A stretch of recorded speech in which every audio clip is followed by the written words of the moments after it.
السلام علیکم، آپ دیکھ رہے ہیں سما، میں ہوں فواز زیدی اور میں ہوں کرن آفتاب۔ آرمی چیف کا انٹر سروسز انٹیلیجنس ہیڈ کوارٹرز کا دورہ، اہم دورہ۔ جنرل قمر جاوید باجوہ کو اسی سلسلے میں تمام تر معاملات پر بریفنگ دی گئی۔ تفصیلات جان لیتے ہیں، سما کے نمائندے عثمان خان ہمارے ساتھ موجود ہیں۔ جی عثمان خان، اس دورے سے متعلق بتائیے۔ جی بالکل، اندرونی اور بیرونی خطرات، سیکیورٹی صورتحال، ہمسایوں سے تعلقات اور مقبوضہ کشمیر کے جو حالات ہیں ان تمام معاملات کا جائزہ لینے کے لیے سپہ سالار ISI ہیڈ کوارٹر پہنچے تھے، جہاں پر DG ISI جنرل فیاض حمید نے آرمی چیف کا استقبال کیا۔ اس موقع پر علاقائی اور قومی سلامتی کی صورتحال پر ایک جامع بریفنگ سیشن جو ہے وہ بھی ہوا ہے، اور ISPR کی جانب سے بتایا گیا ہے کہ آرمی چیف نے قومی سلامتی کے لیے ISI کے اندر تک کوششوں کو سراہا ہے، اور ساتھ ساتھ سپہ سالار نے بھی پیشہ ورانہ تجاروں پر جو ISI کی کارکردگی ہے اس پر اطمینان کا اظہار کیا، اور یہ اہم دورہ تھا جس میں قومی اور بین الاقوامی امور کا جو ہے وہ تفصیل سے جائزہ لیا گیا ہے۔ جی بہت شکریہ آپ کا۔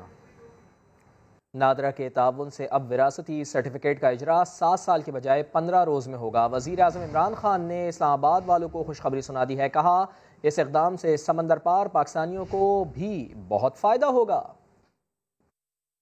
امیجیٹلی 2 ہفتے کے بعد اگر کوئی کسی نے اس کو کیا تو 2 ہفتے کے بعد ایک سکسیشن سرٹیفکیٹ مل جائے گا۔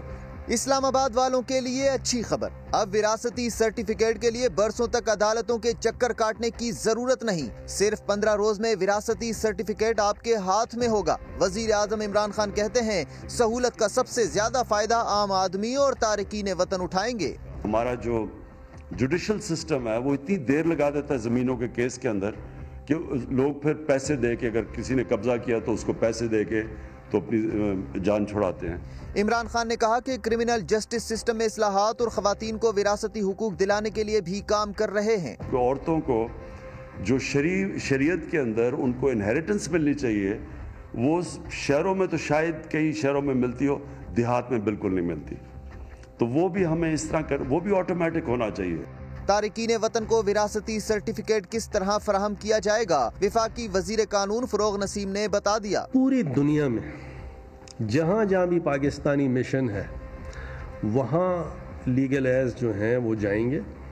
نادرا نے اس کو فیسیلیٹیٹ کیا ہے، وہ فنگر پرنٹنگ اپنی دیں گے اور دیٹس اٹ، ان کو پاکستان میں آنے کی بھی ضرورت نہیں ہے۔ فروغ نسیم کے مطابق اعلیٰ عدلیہ کے ججوں نے اصلاحات کے لیے بھرپور حوصلہ افزائی کی۔ اسلام آباد میں تو نادرا سے براہ راست وراثتی سرٹیفکیٹ حاصل کرنے کا ایکٹ نافذ کر دیا گیا۔ ملک کے دیگر صوبوں میں بھی اس پر کام ہو رہا ہے۔ خیبر پختونخوا میں یہ نظام پہلے سے جاری ہے۔ سندھ میں بل اسمبلی سے منظور ہو چکا، اب گورنر کے دستخط کے بعد نافذ بھی ہو جائے گا۔ یہ بل کتنا اہم ہے اس کا اندازہ اس بات سے لگایا جا سکتا ہے کہ ہر سال سینکڑوں پاکستانی جائیداد کے معاملات میں مارے جاتے ہیں۔ 2020 میں لاہور میں 135 افراد جان سے گئے۔ زیادہ تر واقعات میں بیٹوں نے باپ کو یا بھائی نے بھائی کو قتل کیا۔ فیصل آباد میں بھی ایک سال میں 126 افراد کو قتل کیا گیا۔ ملتان میں 105، پشاور میں 46، البتہ کراچی جیسے بڑے شہر میں جائیداد کے پیچھے قتل کے سب سے کم 17 واقعات رپورٹ ہوئے۔ لاہور کا مسلم ٹاؤن موڑ منشیات موڑ بن گیا ہے۔ شہر کے مرکز میں منشیات فروشی کا دھندا جاری ہے۔ خواتین اسکول بیگز کی آڑ میں نشہ فروخت کرتی ہیں۔ اساتذہ، طلباء اور کھلاڑی سب خریدار ہیں۔ شاہین شہزادی کی رپورٹ۔ یہ چھوٹی سی بچی کاندھے پہ بیگ لٹکائے اپنی ماں کے ساتھ اپنے خوابوں کی تعبیر کی تلاش میں نہیں ہے، بلکہ اس کی ماں لاہور کی نوجوان نسل کو موت بانٹ رہی ہے۔ لاہور کا مسلم ٹاؤن موڑ بن چکا ہے منشیات موڑ۔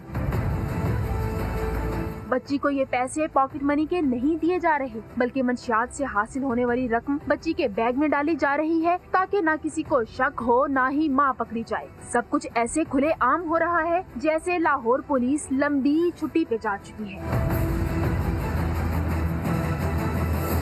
اس زہر نے 9ویں کلاس کی طالبہ کو بھی بھیک مانگنے پر مجبور کر دیا۔ اکیڈمی میں پڑھتی تھی تو وہاں پہ میری فرینڈ تھی، وہ کرتی تھی نشہ، پر مجھے نہیں پتا تھا کہ وہ کرتی ہے۔ اس نے اپنی مما کو بھی لگایا ہوا تھا نشے پہ۔ میرا اس کے گھر آنا جانا شروع ہوا، اس نے مجھے بھی لگا دیا۔ 2 سال ہو گئے نشہ کرتے ہوئے مجھے۔ ماضی کے کبڈی کے کھلاڑی اور اسکول ٹیچر کو بھی کہیں کا نہ چھوڑا۔ میں روئنگ کا پنجاب چیمپئن گولڈ میڈلسٹ ہوں۔ میں وزیر اعظم محمد خان جنیجو نے مجھے گولڈ میڈل دیا दिन दहाड़े बीच शहर में सिर्फ यही नहीं बल्कि कई सौदागर धड़ल्ले से मौत बेच रहे हैं। सब कुछ हो रहा है और रोज हो रहा है, लेकिन हुकूमत के पास इतनी फुर्सत भी नहीं कि इन बच्चों को देख सके और इल्जाम माजी की हुकूमत पर डालकर खुद को बचाए। कैमरामैन लियाकत बशीर और जवाद याहिया के साथ शाहीन शहजादी, समा, लाहौर। आवाम को बिजली का एक और बड़ा झटका। हुकूमत ने कीमत ₹1.95 फी यूनिट महंगी करने का फैसला कर लिया। वजीर तवानाई उमर अयूब कहते हैं पिछली हुकूमत ने गलत मुआहदे किए, आज आवाम को भुगतना पड़ रहा है। इस्लामाबाद से रिपोर्ट कर रहे हैं वहाब कामरान। इस वक्त हम लोग ये इजाफा जो करने जा रहे हैं ये ₹1.95 का है। हुकूमत के छोटे से ऐलान में बिजली सारिफीन के लिए बड़ा झटका, लेकिन सरकार को आखिर ऐसा करना क्यों पड़ा? मुश्तरका प्रेस कॉन्फ्रेंस में वजीर तवानाई उमर अयूब ने मजबूरियां भी बता दी। मुस्लिम लीग नून की हुकूमत के गलत मुआहदों की वजह से कैपेसिटी पेमेंट्स 2013 में ये 185 अरब थे, 2023 तक ये रकम 1455 अरब रुपए तक ये चढ़ जाएगी। असद उमर ने कहा नवाज दौर का बोया हुआ मौजूदा हुकूमत को काटना पड़ रहा है। सिर्फ इन फैसलों की कीमत अदा करने के लिए ₹9 फी यूनिट बिजली की कीमत बढ़ानी है। मुआविन खुसूसी ताबिश गौहर ने अवाम की ढारस भी बंधा दी। अगले 20 सालों में 836 अरब रुपए का बोझ कम होगा। बिजली के निर्खों में ₹1 से ₹2 फी यूनिट की कमी आएगी अगले चंद सालों में। हुकूमती मुआशी टीम के अरकान ने ये भी कहा पेट्रोल बहरान पर वजारती कमेटी की रिपोर्ट जल्द मंजर आम पर लाई जाएगी। कैमरामैन राहील कुरैशी के साथ वहाब कामरान, समा, इस्लामाबाद। बिजली की कीमतों में इजाफे का ये फैसला, इसका असर मईशत पर पड़ेगा, महंगाई बढ़ेगी। मुआशी तज्जियाकारों ने बिजली की कीमतों में इजाफे को अवाम पर इजाफी बोझ करार दिया। साबिक वजीर खजाना सलमान शाह कहते हैं हुकूमत ने फैसला IMF को मुतमईन करने के लिए किया।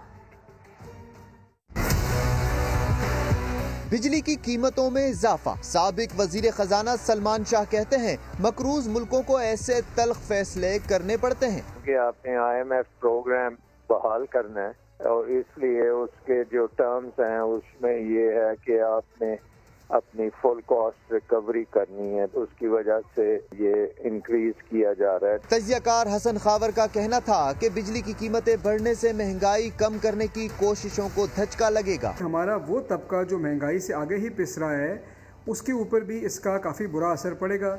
तजियाकार अरशद H अब्बासी ने बिजली की कीमतों में इजाफे को बुरी खबर करार दिया। ये एक बम शेल है, पाकिस्तान में महंगाई और बढ़ेगी, अवाम के ऊपर और बड़ा असर पड़ेगा और सबसे बड़ी बात है ये एक डिस्टेबिलिटी आएगी। तजियाकारों का कहना था कि हुकूमत अवाम को रिलीफ देने के लिए मुतबादिल इक़दामात करे। वजीर दाखिला शेख रशीद अहमद कहते हैं मरियम नवाज की मजीद जायदादें निकलने वाली हैं। फॉरेन फंडिंग केस पनामा 2 बनेगा। फजलुर रहमान सबसे ज्यादा खसारे में है। फॉरेन फंडिंग केस जो अहमियत इख्तियार कर जाएगा और पनामा 2 बनेगा। मैं मरियम साहबा से कहना चाहता हूं कि वो इसको पढ़ लें या पढ़वा लें किसी के थ्रू, क्योंकि बहुत सारी उनकी जायदादें मजीद निकलने जा रही हैं। ये सारे इनके मामलात जो हैं अल्टीमेटली फजलुर रहमान साहब आपके खाते में पड़ने जा रहे हैं, आप नुकसान में रहेंगे।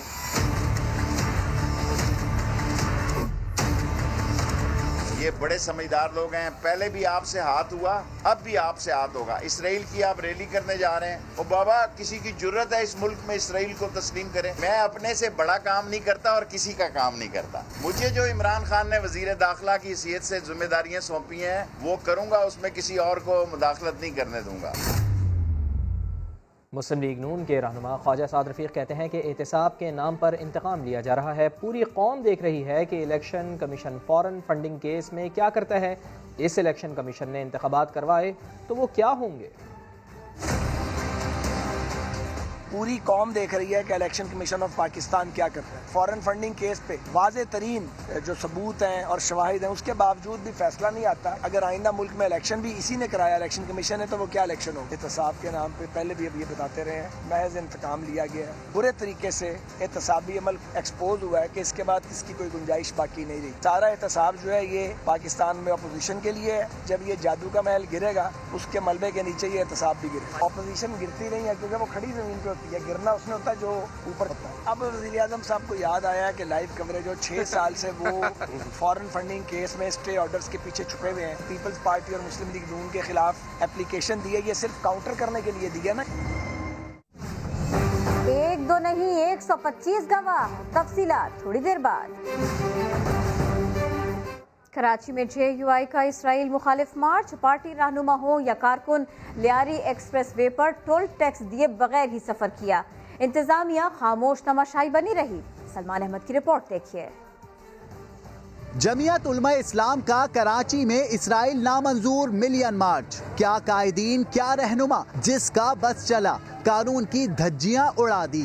JUI رہنما راشد محمود سومرو کی قیادت میں کارکنان لیاری ایکسپریس وے کا ٹیکس ادا کیے بغیر نکل گئے.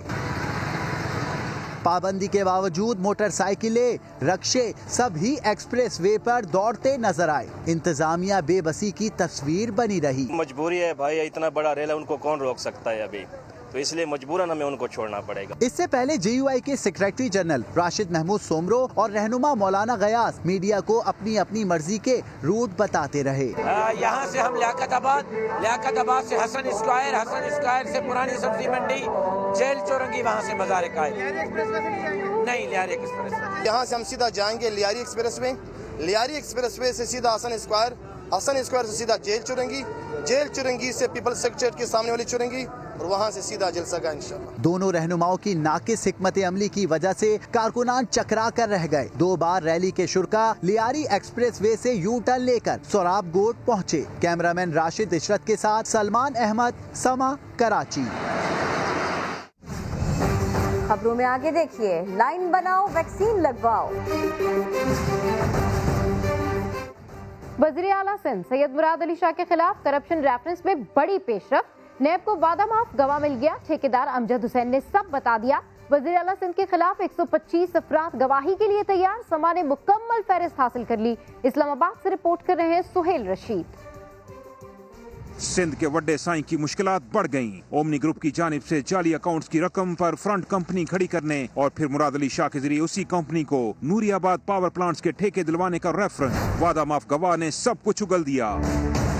سما کو موصول دستاویزات کے مطابق پرائیویٹ کنٹریکٹر امجد حسین وعدہ معاف گواہ بن چکے. گواہ کے مطابق ٹیکنومین کائناٹکس نامی کمپنی کو بولی کے عمل میں ہیرا پھیری سے نوازا جاتا رہا. بولی کا عمل مکمل کرنے والی کمیٹی کے رکن ممبر نیپرا محمود الحسن جانتے تھے مراد علی شاہ سب کچھ کنٹرول کر رہے ہیں. نوری آباد پلانٹس کو صرف 7 کلومیٹر کی لائن کے ذریعے پیسکو کے ساتھ ملایا جا سکتا تھا، لیکن 85 کلومیٹر کی لائن کا ٹھیکہ دے کر کے الیکٹرک سے ملایا گیا. وعدہ معاف گواہ سمیت کل 125 گواہان عدالت میں پیش ہوں گے. نیب کے مطابق ٹیکنومین کائناٹکس وزیر اعلیٰ سندھ کی منظور نظر کمپنی ہے. GIT رپورٹ میں اسی کمپنی کی جانب سے $33 ملین منی لانڈرنگ سے دبئی بھیجنے کا انکشاف بھی موجود ہے. فرنٹ مین کا کردار ادا کرنے والی اسی کمپنی کے 2 ڈائریکٹرز اعتراف جرم کے بعد 2.5 ارب کی پلی بارگین بھی کر چکے ہیں. پاکستان کو بدنام کرنے والا ایک اور بھارتی فراڈ فورم بے نقاب ہو گیا ہے. بھانڈا پھوٹنے پر نام نہاد think tank south Asia democratic forum کے بورڈ ممبران ایک ایک کر کے مستعفی ہو گئے ہیں. دیکھیے اسلام آباد سے عثمان خان کی رپورٹ. اکانومسٹ ہو یا فورن پالیسی میگزین، بھارت کا مکروہ چہرہ ہر جگہ بے نقاب. برطانوی پارلیمان میں بحث ہو یا اقوام متحدہ کی انسانی حقوق رپورٹ، بھارتی سیاکاریوں کی کلئی کھل گئی. یورپی یونین ڈس انفو لیب میں ذکر کیے گئے تھنک ٹینکس اور NGOز ایک ایک کر کے پاش ہونے لگے. ایک اور نام نہاد بھارتی فورم کا بھی بھانڈا پھوٹ گیا. South Asia democratic forum Hindustan کے پاکستان مخالف پروپیگنڈے کا اعلیٰ کار تھا. ڈس انفو لیب کی رپورٹ آنے کے بعد اس تھنک ٹینک کے تمام کردار دم دبا کر بھاگنے لگے ہیں. سیڈف کے تمام ڈائریکٹرز نے استعفی دے دیا. اہم رکن کرسچن فیئر بھی شامل. یہ فورم طویل عرصہ دہشت گردی سمیت 6 مختلف امور میں پاکستان کے خلاف سرگرم رہا. फ्रॉड थिंक टैंक सेडफ 2011 में कायम किया गया। ब्रसेल्स में वाक़ इस फोरम का ताल्लुक नरेंद्र मोदी से मुंसलिक श्रीवास्तव ग्रुप से है। ये फोरम अरसा दराज से पाकिस्तान को हदफ बनाने के लिए तनकीदी प्रोग्राम्स के इनेकाद के लिए लॉबिंग करता आ रहा है। पीटीएम बैरूनी एजेंडे पर चल रही है। वफाकी वजीर मुराद सईद ने भारत और इसराइल के पाकिस्तान मुखालिफ ग्रेटर गेम का भांडा फोड़ दिया। दावा किया नवाज शरीफ और मौलाना फजल रहमान दुश्मन कुव्वतों के हाथ में खेल रहे हैं। इस तरह इंडिया इंतशार फैलाने की कोशिश कर रहा है।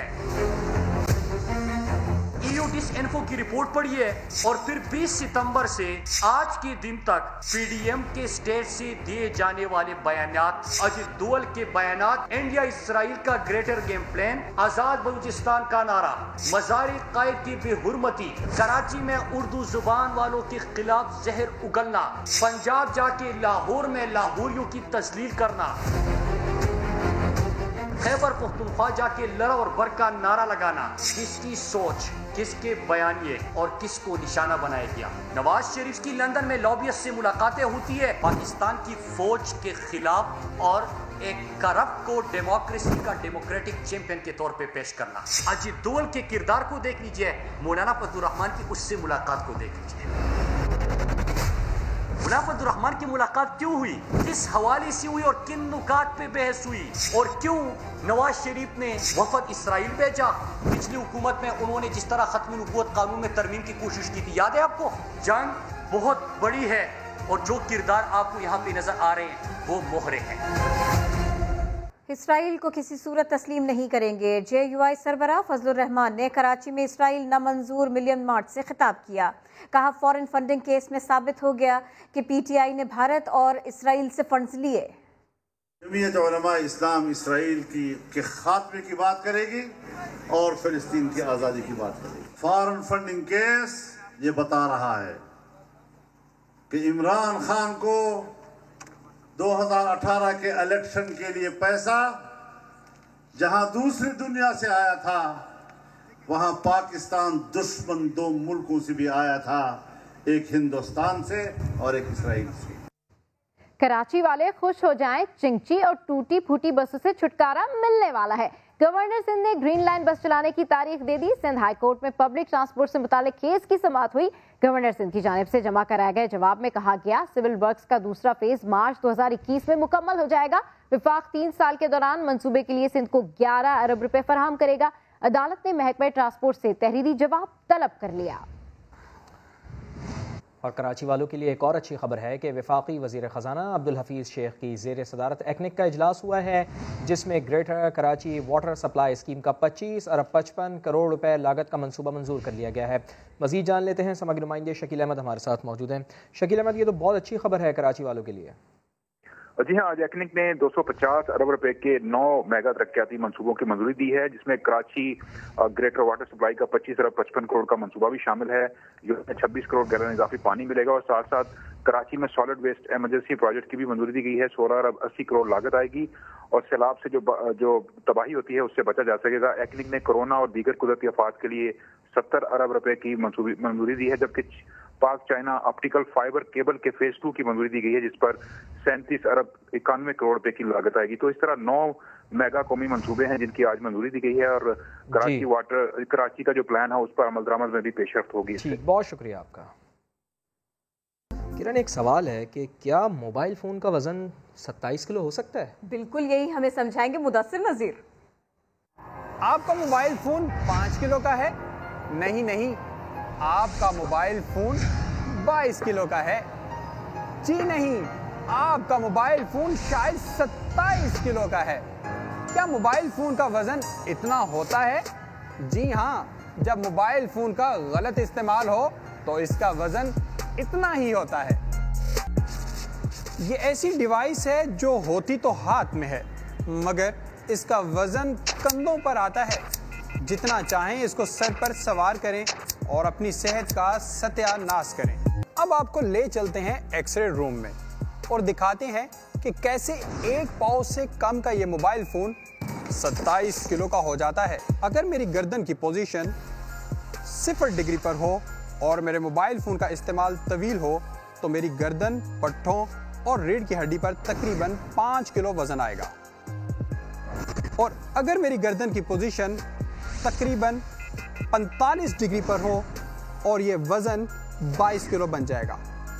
और अगर मेरी गर्दन की पोजीशन बढ़कर तकरीबन 60 डिग्री पर आ जाए तो ये वजन 27 किलो हो जाए। माहिरीन के मुताबिक मोबाइल फोन आपकी रीढ़ की हड्डी को तबाह कर सकता है और दबाव के बायस सर दर्द से लेकर पेट के मसाइल को बुरी तरह से मुतासिर कर सकता है। जदीद दौर की इस बीमारी को टेक्स नेक का नाम दिया गया है। फिजियोथेरेपिस्ट कहते हैं मोबाइल फोन के मुस्तकिल और गलत इस्तेमाल से बड़ों के साथ साथ बच्चों में पट्ठों की बीमारियों में तेजी से इजाफा देखने में आया है। टैबलेट्स के ऊपर या मोबाइल फोन के ऊपर काम करने बच्चे बहुत ज्यादा इसमें मुब्तला हो गए हैं, बेइंतहा हर वक्त सर झुका के रखते हैं। और फिर शायद कभी किसी बच्चे को आपने बोला कि बेटा सीधा होकर बैठो, वो बोलेगा कि सीधा होकर बैठने में तकलीफ होती है मुझे, वो उसी को अडॉप्ट कर लेंगे। हमें काम ज़्यादा मिलता है और वो यहाँ लैपटॉप में देख के करना होता है, और जब पढ़ लेते हैं यहाँ पे भी दर्द होता है, यहाँ पे भी, सर पे भी दर्द होता है। मोबाइल फ़ोन का ठीक इस्तेमाल करें, अपना भी ख्याल रखें और अपने बच्चों का भी ख्याल रखें। कैमरामैन इमरान शाहिद और फैसल आगाई के साथ मुदस्सिर नज़ीर, समा, कराची। टिकटॉक स्टार हरीम शाह कहती हैं अब्दुल कवी उनका टारगेट थे, पूरी प्लानिंग से वीडियो बनाई थी। कहा कराची में डॉक्टर फारूक सत्तार से मुलाकात उनकी फरमाइश पर की। हरीम शाह का अब्दुल कवी को थप्पड़। समा के प्रोग्राम 7 से 8 में टिकटॉक स्टार ने बताया अब्दुल कवी की पिटाई प्लान बनाकर की।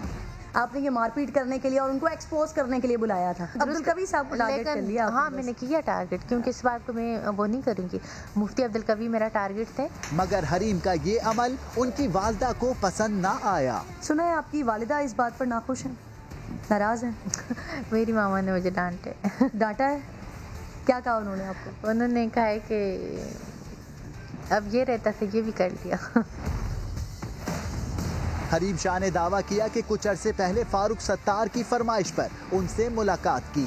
6 मंथ से हमारा फ़ोन कांटेक्ट था मेरा और फारूक सत्तार साहब का, और 6 मंथ बाद जब मतलब मैं बीच में कराची आना जाना लगा रहता था, फिर फारूक सत्तार साहब ने कहा कि आप हमारी मेहमान बनेंगी। टिकटॉक स्टार का कहना था कि वो दीगर 3 दोस्तों के हमरा कराची के मुकामी होटल में फारूक सत्तार से मिली थी। हेडलाइंस होंगी ब्रेक के बाद। देखते रहिए समा।